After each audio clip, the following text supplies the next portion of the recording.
Okay, out of respect for all of you who came so on time, we're going to start and not waste your time. I'm JB Dixon. I'm the unpaid aide de camp of my friend Julie Botel. And the only reason that I am greeting you first before her is that because of the large number of people who are here tonight, we're going to have to handle questions and comments differently than she usually does in her town halls. And that is why you were given slips of paper and pens when you came in. We will be taking questions and comments by card instead of live from the audience. If we're trying to do this in a way that's best for everyone, and some of you have said in the past that because people, you know, went on with questions about things you weren't interested in after a certain speech, that you didn't get to stay long enough to hear what you wanted to hear. So we will take questions and comments after each presentation, only by card. And for those of you, this is Mary Small, legislative assistant to Dr. Botel. There's Mary. And she has cards to pass out to you and pens. We will take comments after each presentation by card. And for those of you who feel that you have to leave before questions come up, if you would like to have a call back from her councilwoman Mish, as I call her, please write that down and say, had to leave, call me, email me, text me, whatever. And as you know, she does all of that very, very promptly. So now I give to you your councilwoman, Julie Botel. Thank you, JB. Thank you. Thank you. I got to say, thanks for coming over the bridge. You know, sometimes I worry about having meetings over on this side, and I think people aren't going to come, but you're here. You're here. And thank you to Mary for making sure everybody got the word. We were just so excited to see so many people signing up for this because we know it's a critically important topic for us, and we take it very, very seriously. We have a couple of things on the agenda this evening. We're going to talk about derelict boats because every time I come across that bridge, I probably curse under your breath at them because I do. I do very obscene gestures in my car when I cross that bridge because I don't like seeing them, and we're doing something about it. And I wanted you to be aware of what our police department is doing to combat this proliferation of derelict boats that we have in the lagoon. So Officer Fascio is going to tackle that topic first, and then we'll have a discussion about beach erosion and what the Environmental Resources Management Group is doing about that and what we plan to do together. And then we'll end the evening with a conversation about a vulnerability assessment that we have gotten a very nice sized grant to conduct for the city. So we'll be taking a look at all of the rising sea levels and what the effects of that sea level rise is on the island. So we're going to start off with Officer Fascio. And Officer Fascio is going to speak to us briefly about the derelict vessel situation and what we're doing in collaboration with FWC to try to get them out of the water and secure our seawalls and the places where they're banging up against the land. Good evening. I'm Sergeant Fashaw. I'm with the community affairs part of the police department. Um, I also am over the traffic unit, and we also have the marine unit that's also falls under my shop. So when it comes to the derelict vessels, um, the marine unit has been very, very active in the last couple of years of clearing up the city's waterway. We got to be um, understand that not everything that when you go across the bridge is Riviera Beach waterway. Some of that is county, and a lot of the those floating, what we call floating structures, those little tents, those little wooden structures, those are in county waters. It's not actually in Riviera Beach jurisdiction waterway. So that gets a little confusing when people come across there and they go, they're still there. What do you mean you don't have any derelict vessels or floating structures in the water? It's not in the city of Riviera Beach waterway. Okay, not saying that we don't have some, but the majority of what people think is in our waterways is not in the jurisdiction of Riviera Beach. Okay. The ones that are derelict, that has been marked as derelict, they have been addressed. The only problem is uh, dealing with derelict vessels or what we call floating structures that is against our ordinance that we are addressing. Unfortunately, it's not like, a vehicle where we pull it over, it has, expired tags or the driver has a bad license and we tow it. It's not that simple when it comes to dealing with boats, vessels, and structures in the waterway. We have to deal with them a little bit differently because once we take them once we try to take them now, we are assuming the responsibility, and that means the storage of it, the towing of it, and if it did ends up getting destroyed, that comes to us as a cost to the city.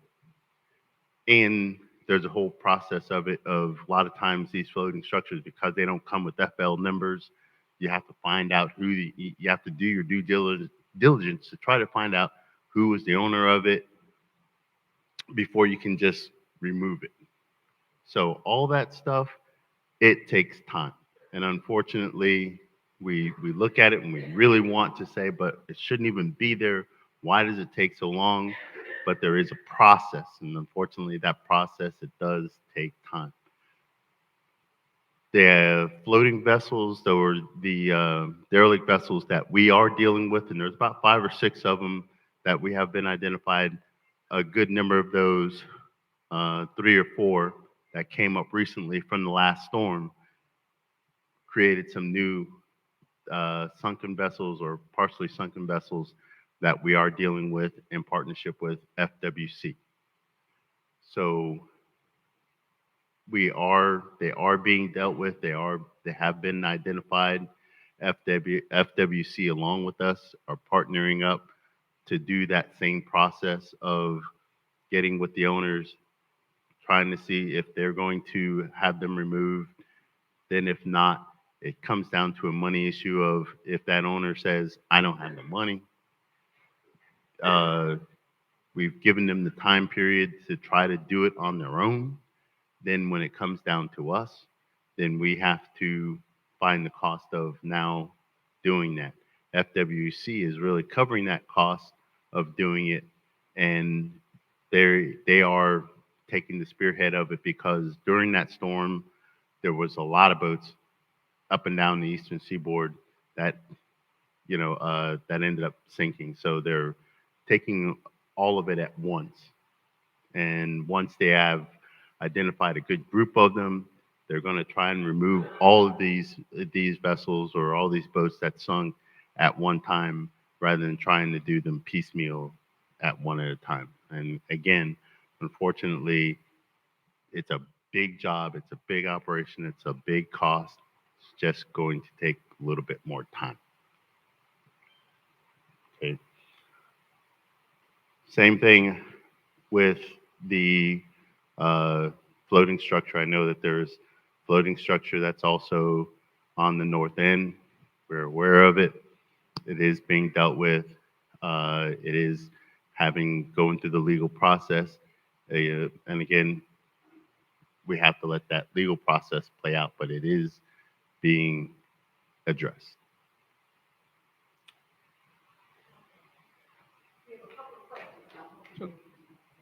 Thank you very much. So, Connemara, someone is asking, Connemara, please update us on the derelict boat off of Seawinds in the lagoon. Sorry. Someone is asking about wanting an update on the derelict vessel off of the Seawinds building in the lagoon. Is that, again, that's a floating structure. If I'm hearing correctly, if that's the one, that's a floating structure. And yes, again, it is being addressed. There is a upcoming hearing that's supposed to be at the end of this month. That is a part of the ongoing uh, process that they're going through with the boat. So it is being addressed. I'm going to save this next one for Mr. Evans because he's on his way. He's at a meeting over in the Public Works building. But this one is about, I'll tell you, give you a hint, because then when he comes in, you can all go, ha ha, she told us in advance. This is about that boat that got washed up. How many people had to walk around the debris on the beach for months and months and months while that thing sat there? So this is not a happy topic for me either, and I know for all of you. So I'm going to save this one for Jonathan because he should address this, and he will address it. And it had to do with private property, with the notion that, as we know, the governor signed something into law a couple of years ago that the beachfronts are private property. So there was a big question about whether or not we could actually go there and get the stuff off, although we did eventually get permission. So when Jonathan comes in, don't let me forget putting that right there for him. And then we have one about options, groins and jetty. Oh, this is a question I'm going to reserve for our friend over here from ERM because it's about jetties. Any other questions about more about derelict boats? Okay. When will you remove broken posts? That's not boats. Can we make lost? I can't read this. Can we make?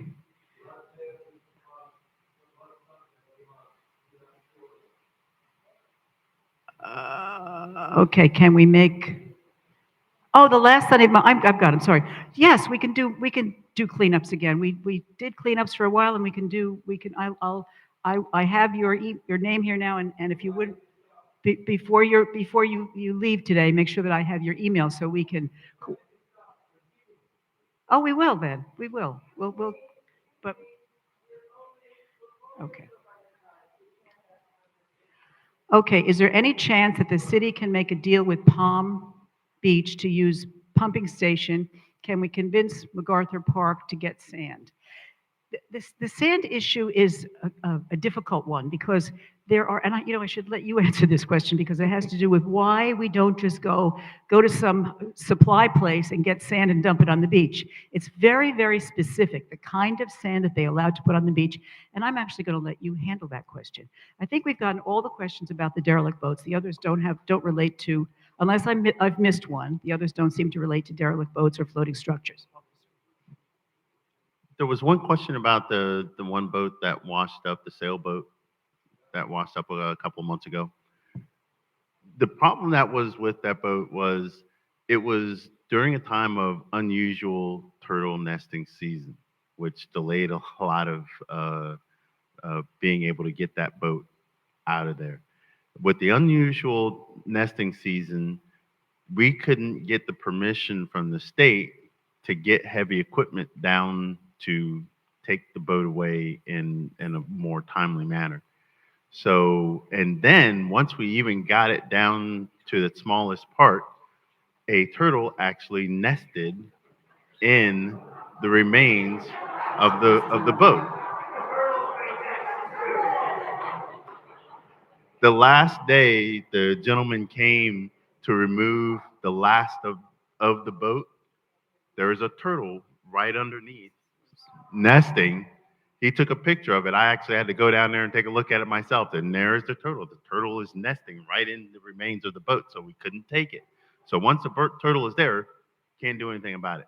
So trust me, that was a process that no one was sleeping on it, but it was really an unusual, like one of the biggest turtle nesting seasons that the state has seen in like probably last 15 years.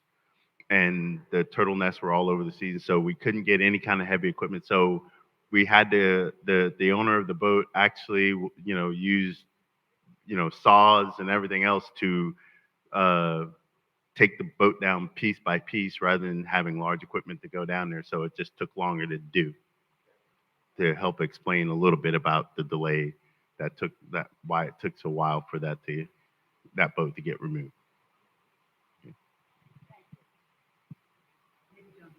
Maybe you got Jonathan off the hook. Thank you very much, officer.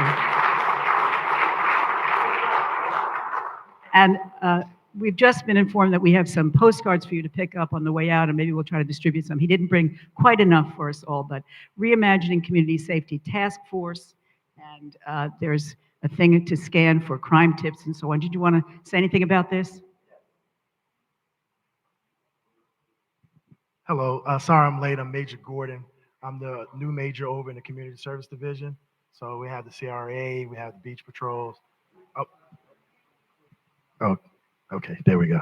All right, did everyone, so I repeat myself, I'm Major Gordon, over the Community Service Division. I took on this position maybe 3 months ago, and I'm really enjoying it. We over the CRA, we over the beach patrol. I got a perfect beach sergeant, traffic. He wear all many hats. Yeah, he makes me look good actually. So this is the Reimagine Community Safety Initiative that we created. And on this card here, you have a QR code on the back. Any quality of life issues, any derelict boats, anything you have issues with, you can scan this and send it. It comes directly to me and my staff, and we try to address every issue within 48 hours. And if not, you call me directly, or you call Sergeant Fashaw directly. Our phones is always on. I know it's probably many people in the room I done spoke with several times, and we just want to, even if it's aircraft issues, flying too close to your building, anything, any problems you have that you can't get solved, a lighting issue, quality, anything, just report it to us on this card or call us directly. All right, thank you.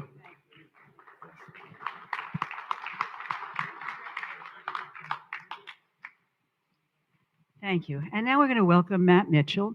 Matt is the Division Director at the Palm Beach County Environmental Resources Management Group, and he's going to speak to us about coastal resources. All right. I noticed it wasn't really windy out there. Is anybody really still interested in beach erosion at this point? All right. Thank you, Julie Botel. My name is Matt Mitchell. I'm Division Director for Environmental Enhancement and Restoration at Palm Beach County's Department of Environmental Resources Management. I have a really cool job working on everything from Lake Okeechobee to Lake Worth Lagoon, beaches, artificial reefs, sea turtles, manatees, you name it. If it's environmental, we get a chance to do it. I heard some of the earlier questions. Okay, sorry about that. Just about everything we do is within Palm Beach County. And I noticed that some of the questions that you just asked Sergeant Fashow might have some additional information needed from me on the county's perspective. So after my presentation, if you have anything else that comes up and you want to go through it cards, please let us know. So what I'm here today is to talk about our coastal resources program.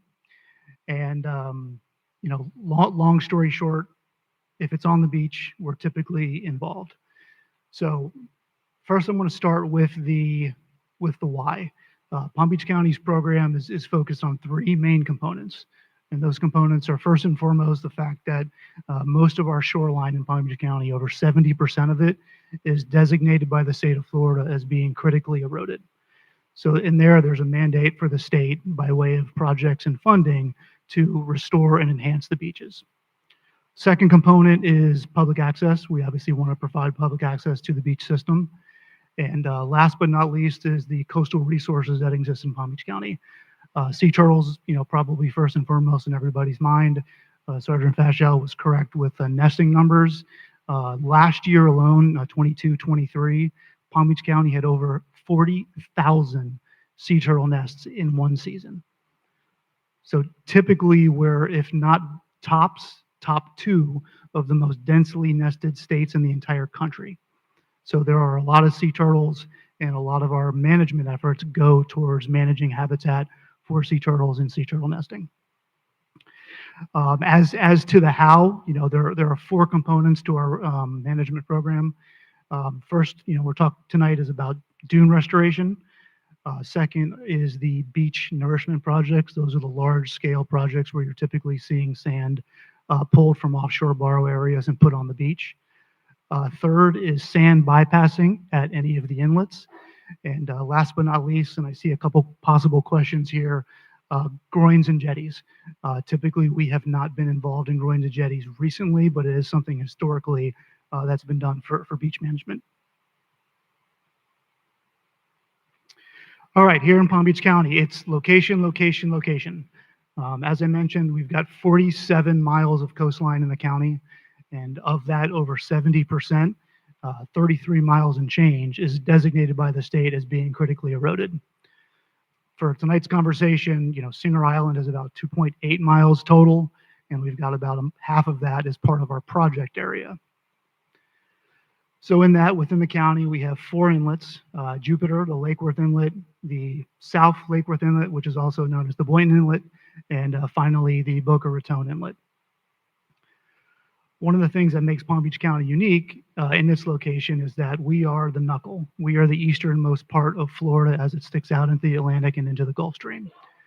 And being historically coral reef habitat, our beach system is perched on existing hard bottom. So there's not a large depth of sand in our system, which is why we're so susceptible to erosion from storms and from development.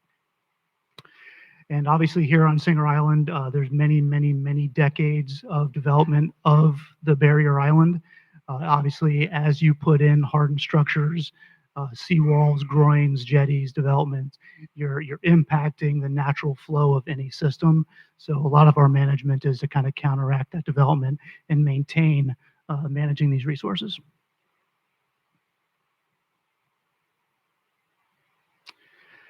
All right, stakeholders. Pictured here are each of the 4 inlets. In between those 4 inlets, we do have a commercial port. We also have 19 coastal municipalities that we have to deal with. Palm Beach County regularly meets with all of them as part of their beach management efforts and to coincide with our own. Currently, we're involved with 14 different projects, either as a local sponsor for the Army Corps of Engineers, projects that are entirely our own, or projects in which we cost share with individual municipalities.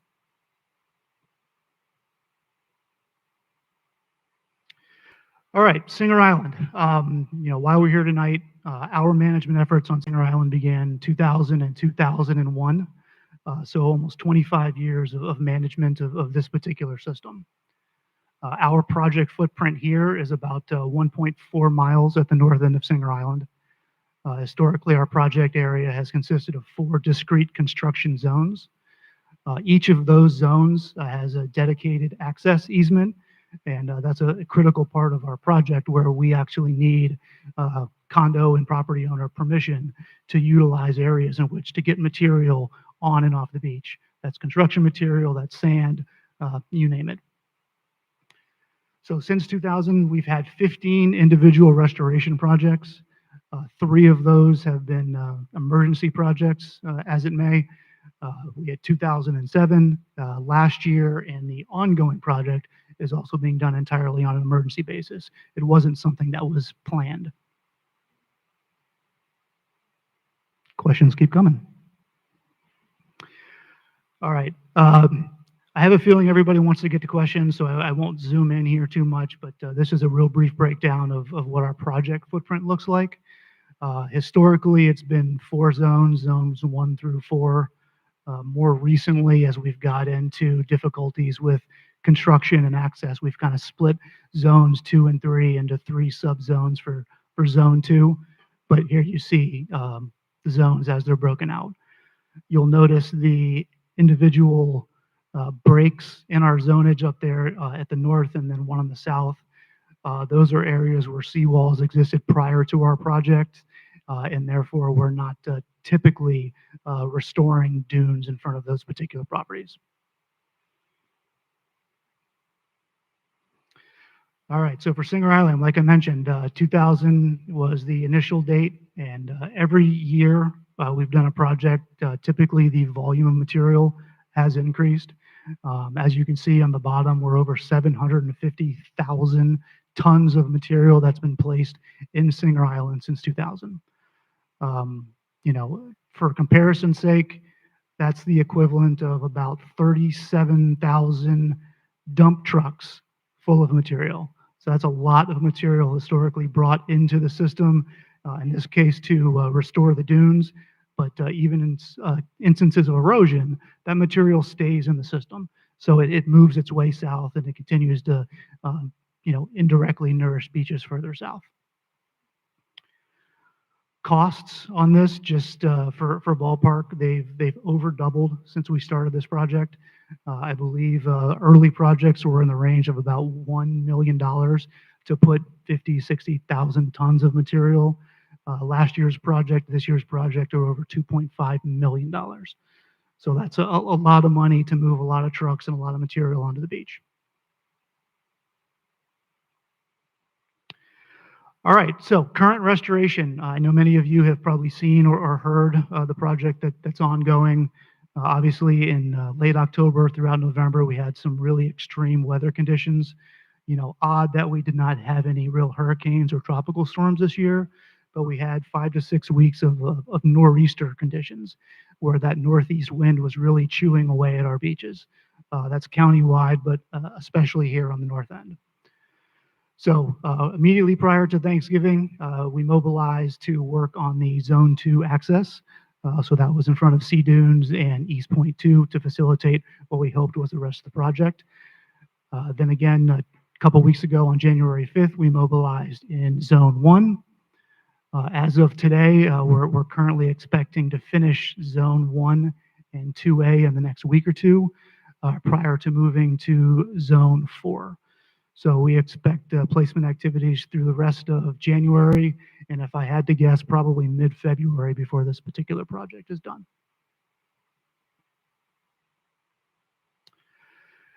And I was kind of tipped off early on in the process for this particular meeting that seawalls might be a common topic or something a lot of people want to learn about. I understand there might have been some universities coming to present a little bit more. But long story short, for our management purposes, when we started Singer Island in 2000, 2001, there were not a lot of seawalls. So our project was much larger than it will ultimately be. But what you have in those seawalls is when you're installing a hardened structure on a dynamic barrier island, that eats away the ability of the system to nourish and maintain itself. So you have constant wave action coming up against a seawall, and that turbid action basically suspends the material and doesn't allow the beach to nourish itself. So where you have seawalls, typically you don't have a wide, healthy beach system, let alone a sustainable dune. So typically when you have seawalls, you don't have the beach you're used to, or you see elsewhere you have largely undeveloped areas. So, as a result of this year's erosion, we do have understanding that the last few holdouts will likely be pursuing seawalls from a private property protection standpoint. That's kind of the message we've had. The continued maintenance of the dune project for the county is kind of unsustainable in a situation where we have largely seawalled shoreline because there's not enough beach for us to work on and not enough area to really create a dune that in any way is sustainable. So at some point, you're just putting sand in the system and it's leaving the immediate footprint very quickly. So with that, I have a few questions here. I don't know if you want me to go through them or you want to read them. I do want to repeat what Matt just said because I found this to be counterintuitive myself. The seawalls actually help, the seawalls actually create, am I right? The seawalls create more erosion on the beach. Can you say that one more time? Because I find this to be counterintuitive. You think, oh, we're going to put a seawall up. It's going to help us. It won't erode our beach. Explain that one more time because I think this is a fascinating concept. No, you're absolutely correct. Anytime you're putting a hardened structure in a soft system, you're going to have erosion. The system does not react the same it would to normal processes. So in a beach environment where you have miles and miles now covered with seawall, you're not going to be able to sustain a dune or a beach in front of that in certain circumstances. This particular year, we've seen a lot more erosion than we've seen probably in the last decade, but these conditions have happened before, and they will happen again. With the seawalls, the private properties will certainly be protected themselves, but the expectation for a beach and dune system to really sustain itself is not there. There might be periods where the conditions allow some beach to build itself back up, maybe they allow more restoration, but for the most part, if you don't have a beach or you don't have a dune, there's not much opportunity for project. So those seawalls, while great for protection of property, are not necessarily good for the environment itself. That situation is also something we see in Lake Worth Lagoon, interior waterways. Lake Worth Lagoon is 22 miles in length, and the amount of seawalls in Lake Worth Lagoon is longer than the shoreline of Manhattan. So that's a lot of habitat lost. That's a lot of area where the conditions are just no longer natural. So we're forced with trying to manage them with what we have.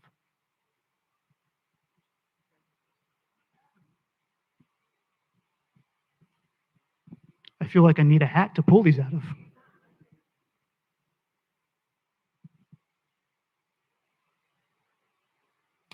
All right, first question. I just kind of touched on this indirectly, but will dune replenishment eventually be abandoned due to seawalls? Not directly because of the seawalls. I mean, we want the private folks to be able to protect their property where they can. In this case, you're building on a barrier island. So with the conditions we've seen and the seawalls that have been permitted by the state and Army Corps of Engineers, that's what we have. We're stuck with a situation where we have to manage where there are seawalls, and in the event that we don't have a beach to build on, the county being able to sustainably continue restoration of a dune isn't feasible long term. It's at some point you're throwing money and you're throwing sand in the system without the benefit you'd expect from a natural system.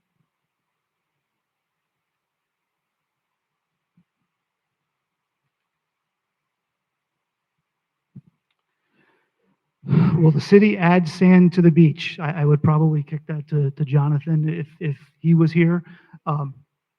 But in my perspective, the city would have an opportunity in which to do so, should they so choose. But for the same reason, the county, is likely looking at situations of managing the beach with the seawalls. It might be just as difficult for the city. Just so you're aware, we have been putting $500,000 into this project over the course of the last many years. So I'll ask Mr. Evans to come up and confirm that fact, if he wouldn't mind coming up to the front. And he can attest to the fact that we put $500,000 a year in the budget, and now that those projects are winding down, we'll be looking for other ways to help protect the beach. Thank you, Jonathan.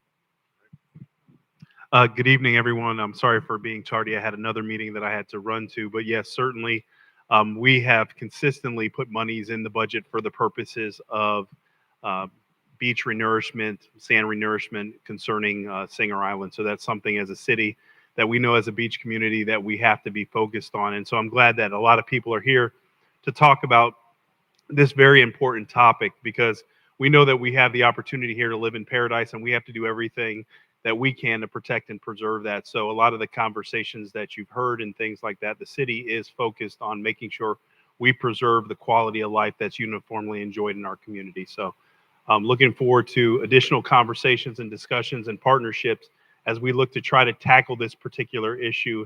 And this is not an issue that's just specific to Riviera Beach. This is an issue that's happening all over the state of Florida and coastal communities. So again, thank you for being here tonight, and thank you, Councilperson Botel, for hosting the meeting. Thank you, Matt. I think you had a couple of questions about sand as well. Come on, people. Yep, plenty of questions about sand, but I'll go through them, and if I've kind of touched on it, I can circle back. Since seawalls conflict with dune restoration, are you recommending that every Singer Island condo have a seawall?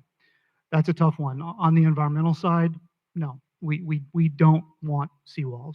But from the purposes of private property protection, you've had seawalls permitted up and down Singer Island, and those properties that don't have a seawall are going to be subjected to more erosion by the nature of the system. It's been altered. So you basically have out parcels that are subject to a little bit more erosion in those pockets in between seawalls. So while typically from the environmental perspective, we wouldn't stand up and recommend, hey, everybody do seawalls, in this case, the most likely scenario to best protect private property is likely going to be seawalls to close in those gaps.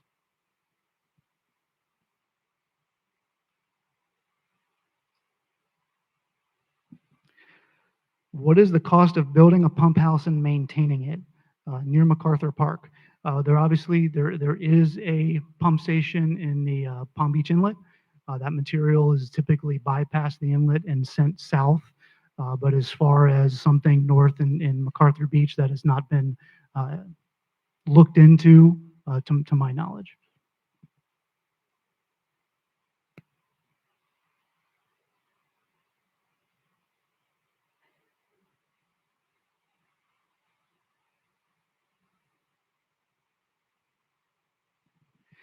If there is a seawall, will there be no sand placed in front of those buildings? Uh, Typically, in a situation where there's no dune in which to restore, because of the availability of seawalls and the seawalls that are in place, no, the county likely is not able to continue to restore dunes where dunes don't exist. There's usually not enough dry beach to work on to even facilitate constructing a dune. So while we don't want to say never again, we expect that the conditions as we see, assumedly the final seawalls, aren't likely going to sustain the county's efforts in continuing to nourish the dune here.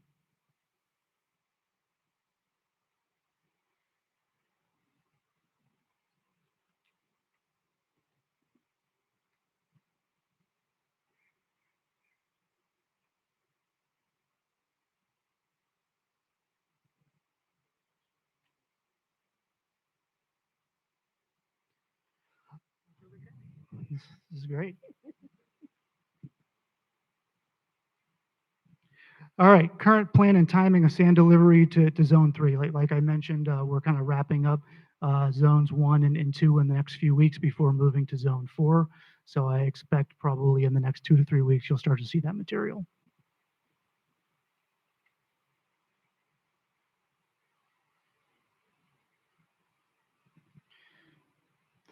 Possible options being groins, jetties. I assume this is sooner than later, please. The county did look into the feasibility of alternate management strategies. Like I mentioned, sand bypassing is something that's been done. Groins and jetties are things that are done in certain places. Historically, we haven't done them up here, but it has been explored. And basically, where we landed with the state and federal governments was that we couldn't come up with a project that was both permittable and constructible and still provided the benefits that would support the county's management. So we do intend on pursuing another feasibility analysis here, 10, 15 years later to see if there is a new or different option of something that might be sustainable moving forward. So it's not off the table, but it hasn't been looked at in the last decade or so because when we left it last, it wasn't something that was going to be able to be done. That's a great segue because I wanted to address what our next steps are. So Jonathan Evans and I met with Matt and company from ERM about 3 weeks ago.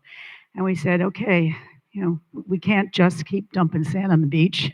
It gets washed down to the south end. What are we going to do?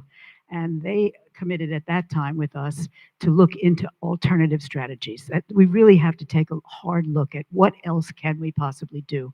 We were hoping that those professors of engineering from FAU would be here this evening. One of them has the flu and the other one decided he had a class that was more important, so they're not here, but we're going to pursue the FAU engineers as well.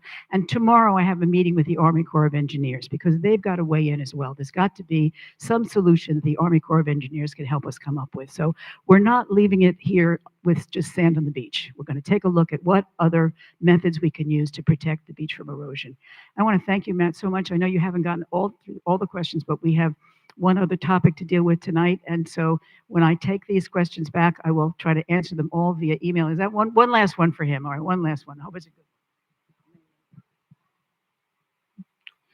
All right, you can certainly contact me and I'll do my best to help out anywhere. So the last question here on my list. If there is little beach for turtles to nest in, what is the plan for turtles? Well, unfortunately, there isn't one. If there's not a system in which we can restore and maintain a dune, unfortunately, there's going to be a local impact to sea turtle nesting. Singer has historically been one of the more densely nested beaches in the county. Sea turtles and sea turtle nesting is one of the primary reasons we've historically managed our beaches. So while it's disappointing that we're looking at possibly losing a lot of nesting habitat through the seawalls and through the more narrow system that's going to result, that's where we are. These structures have been permitted by the state and federal government, so the resulting system has been agreed upon by those government entities. So that's what we're left with. Unfortunately, there will be a local impact to sea turtles. Fortunately, we have dense nesting elsewhere, so it's a 1.4-mile impact.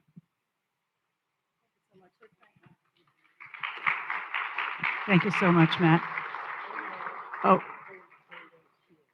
okay. Well, I have everybody's email address, I hope, when you signed in. So I will be responding to some of these questions myself via email. But now I want to turn to the topic of a vulnerability study. We all agree now, finally, I think, that climate change is real and that the seas level is rising. And this is a concern to us as a city. And so we have asked Mr. Travieso, who is our new Director of Public Works, Mr. Terrence Bailey, who is our city engineer, and I'm not sure who else is going to, perhaps Chief Curd. Is Chief Curd going to be in that panel? Who else? And Mr. Lowe, who is the director of our utility district, to come on up here and tell us a little bit about the vulnerability study that we were fortunate enough to get a $300,000 grant to conduct. And so we will talk about how we're going to take a look at sea level rise and the impact of that on the city.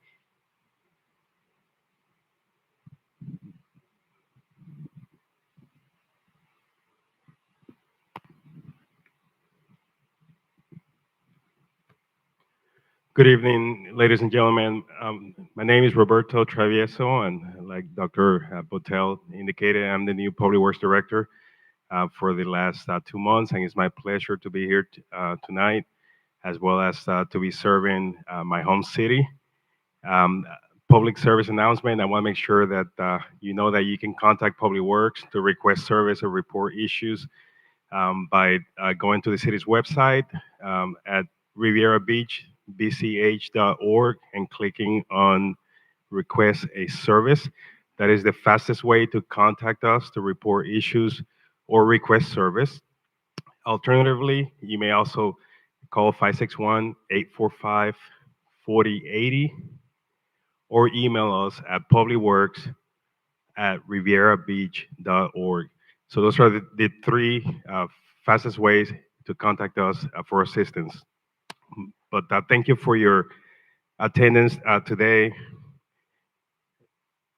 Vulnerability assessments. As you know, both the state, the county government, and the local government, in this case the city, has a responsibility to be good stewards of the environment, to protect life, to protect public and private property.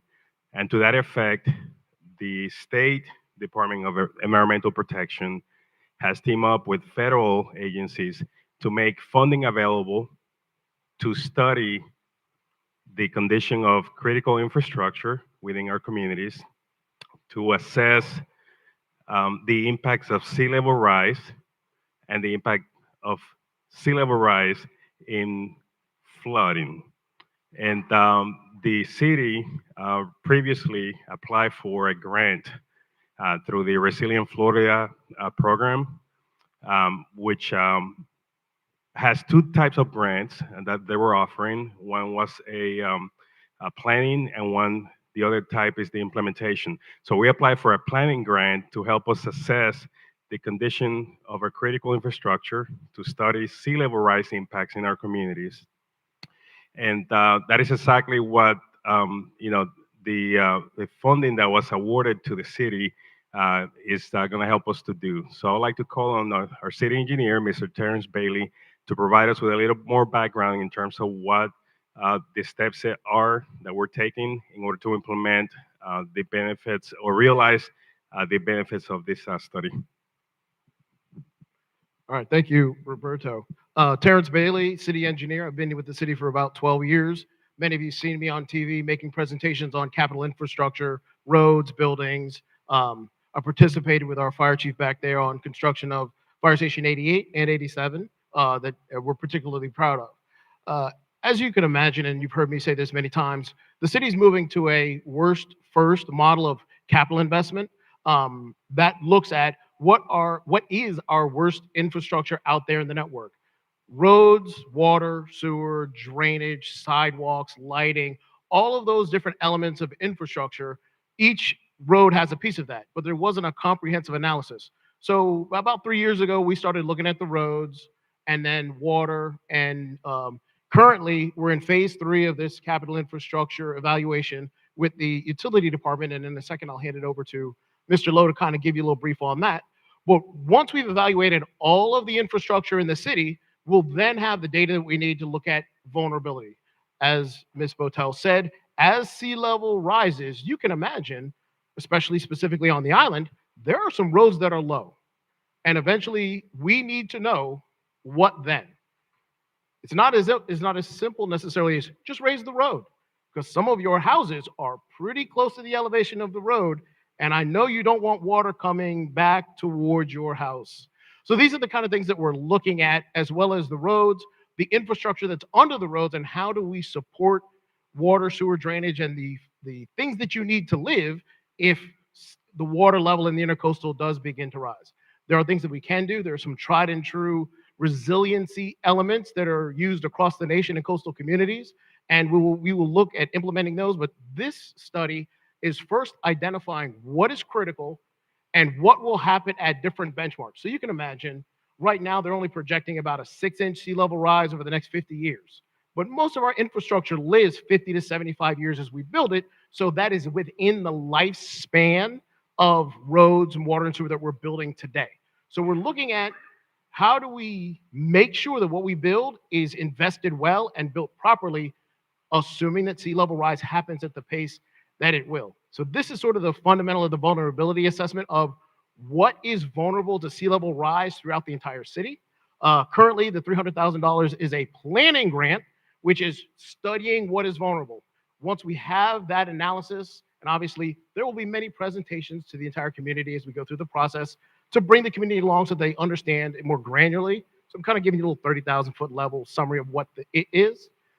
Once we get that, then the DEP is making available a second phase of implementation grant funds. So we'll be able to get assistance financially in implementing, remediating some of our most critical infrastructure. And with that, I'm going to turn it over to Mr. Lowe, and he'll kind of give you a couple examples of critical infrastructure on the island. Thank you, Mr. Bailey. Michael Lowe, I'm the Executive Director of the Utility Special District. And yes, currently we're doing a study to look at all of our underground infrastructure. We've got hundreds of miles of it that we have to look after. And we budget to do so much every year. If you imagine it's going to last 75 years, you need 1/75 of the value every year reinvested back into that infrastructure.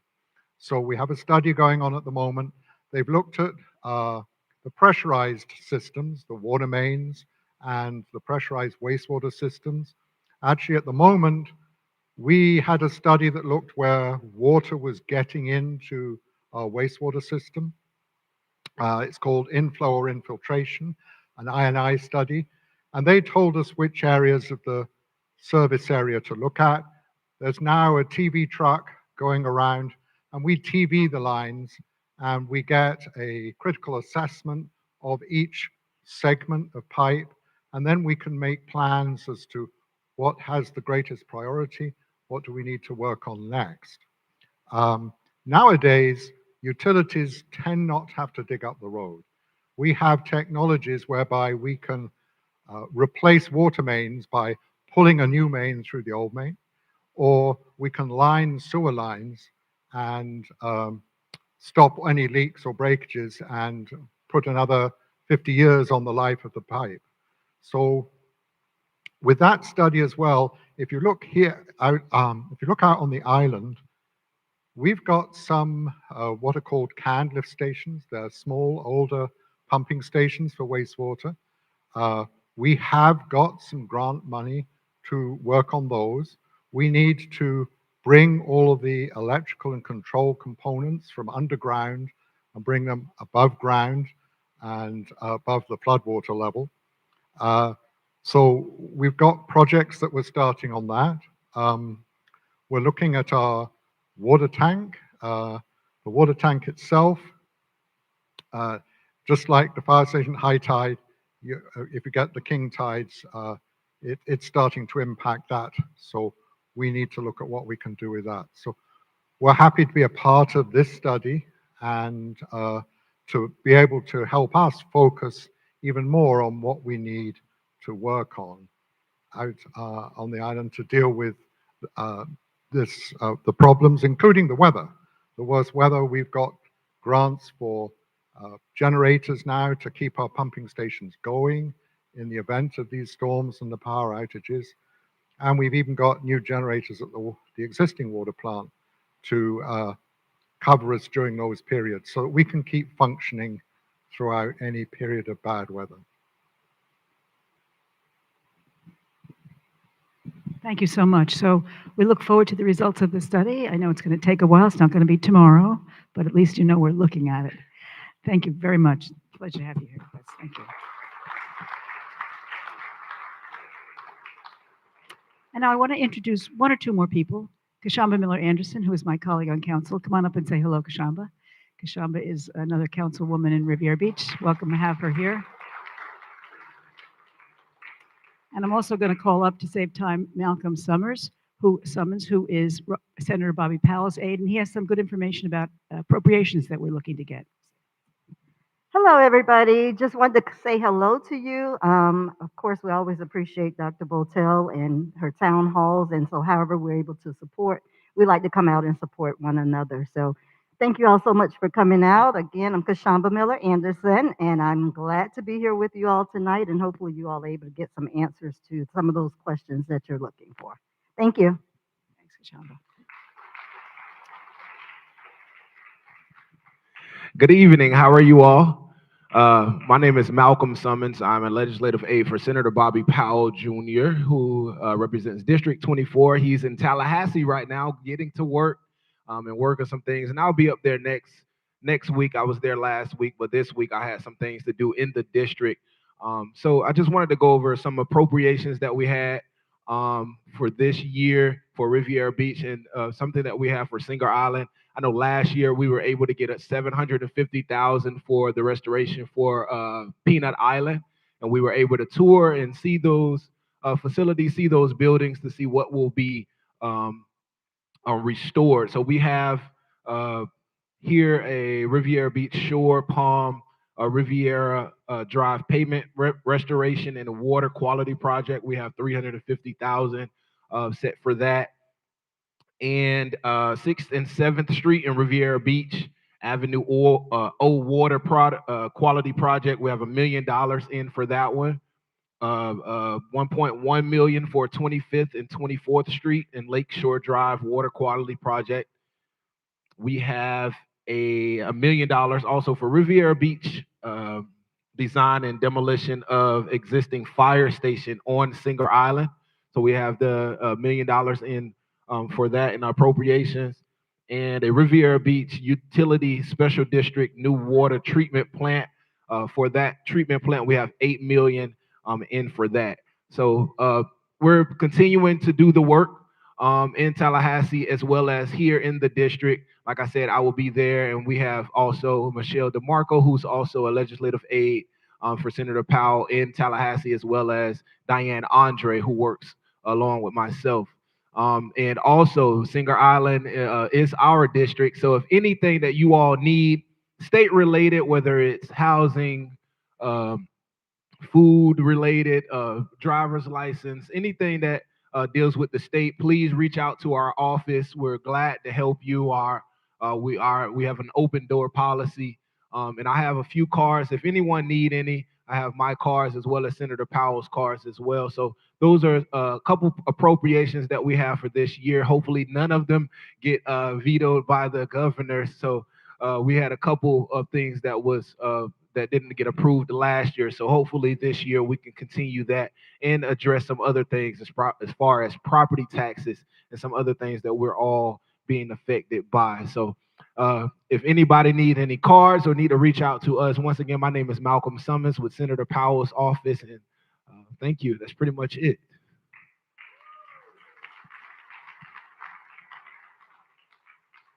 Thanks so much. So it's good. It's good to have staff here. You get questions. You're like, I answer this. I want to introduce Sarah Maxfield. Sarah is our economic development manager, and she's going to answer a question about. Sure. The question here is the Johnny Longboats Mall being torn down for condos? No, it is not. The ground lease has changed hands. The city owns the ground under the buildings, and then the buildings are owned by another entity. We control that land and how it's used, and in our charter, it specifically outlines the uses for that piece of land, and it's for recreational purposes or tourism purposes. It cannot be used for residential currently. The only way that could change is if we put a referendum on the ballot and you, the voters, get to decide that. So hopefully that answers your question. And then I had a couple of questions about the light poles. And if you're too chicken to come up here and talk about this, Mr. Evans, I'll have to deal with it on my own.